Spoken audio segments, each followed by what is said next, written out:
बुराई करूं, कब मैं बुरा कर्म करूं, जो कि बिल्कुल गलत है। गंदी सोच रखना, अगर आपको कोई मत रखो, असंभव है, नहीं कंट्रोल कर पाओगे। जब तक आप सुमरन नहीं करते, जब तक आप भक्ति इबादत नहीं करते, आप भक्ति के बिना अपने आप को कंट्रोल नहीं कर सकते।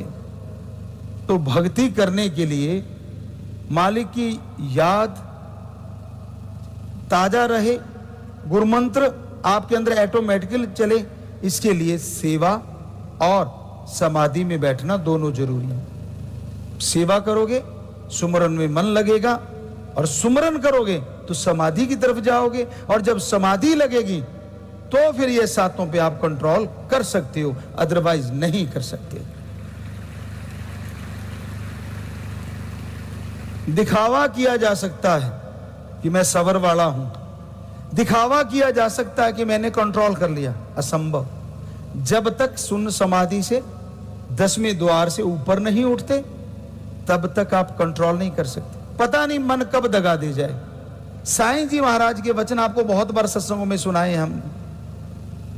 बिगड़ा मन गुरु का ना पीर का, कि जब मन बिगड़ जाता है, बिगड़ने पे आ जाता है, वो बिगड़ा हुआ मन जब गुरु पीर का ही नहीं हो सकता तो किसी और का कैसे होगा।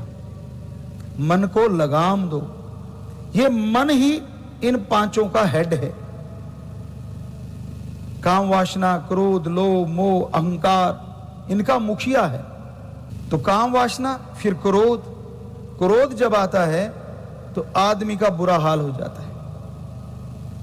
यकीन मानो ना मानो, जिन्होंने किया है वो सोच के देख लें, कितने श्वास बर्बाद कर दिए जब आप क्रोध में गलत सोचते रहे, जब आप बुरा सोचते रहे। उस बुरे सोच का आपको फल अलग से उठाना पड़ेगा, मानो ना मानो, लेकिन आपके जीवन में वो फल आने वाला है।